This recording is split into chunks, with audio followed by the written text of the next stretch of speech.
How बुढो मान्छे भात खाना जाउँ न खाना खाना खै कति बज्यो हौ त हेरेको छुइनँ यो जगल्टा अहिले सकिँदैन आज प्रेम दिवस रहेछ अनि यतिकै बिहानदेखि यही बेसार खनेरै टार्ने हो भ्यालेन्टाइन डे त भन्यो राम्रो कुरालाई संस्कारको रूपमा मान्नुपर्छ। अब नेपाली संस्कारमा चाहिँ विवाह पञ्चमी मनाउँछन् तर अब भ्यालेन्टाइन डेको पनि आफ्नै महत्त्व र ऐतिहासिकता छ। त्यो भनेको श्रीमान श्रीमतीपतिको अथवा दाम्पत्य सम्बन्धलाई निरन्तर दिनु हो। बुढेसकाल भइसक्यो, जीवन बितिसक्यो, योभन्दा राम्रो भ्यालेन्टाइन डे के हुन्छ? सम्बन्ध विच्छेद गर्छन्, अर्को बिहे गर्छन्, बुढी थप्छन्, बुढा छोडेर हिँड्छन्, छोराछोरी बिजोग पाछन्, त्यस्तो हुनु भयो। विवाह पञ्चमीले प्रणयता दिवसले अथवा चाडपर्वहरूले परिवारमा सौहार्द वातावरण, सौहार्द सम्बन्ध, दिगो सम्बन्ध स्थापित गर्ने, हँस खुसी बाँड्ने, आपसमा साथ सहयोग गर्ने, उपलब्धि बाँडेर खाने लगायतका कुराहरू नै हुन्छ। किचनमा नभई नहुने चिज बेसार हामीले चाहिँ यो आफ्नै मेहनतले लगाएको बेसार हो।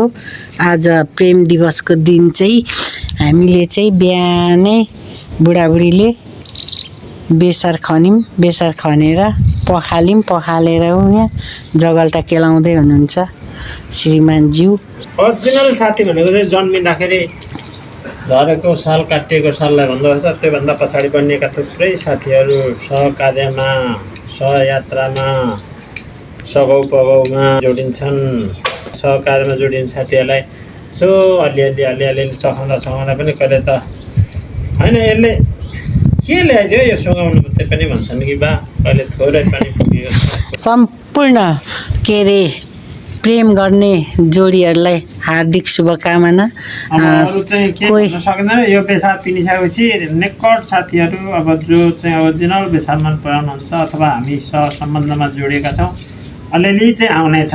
यो प्रेम दिवस भन्दा पनि मैत्री दिवस मनाउँदा त्यतिखेर धेरै जोडीहरू चाहिँ ठुला ठुला होटलमा गएर प्रणय दिवस मनाउनुहुन्छ, कोही रमणीय ठाउँमा घुम्न गएर मनाउनुहुन्छ।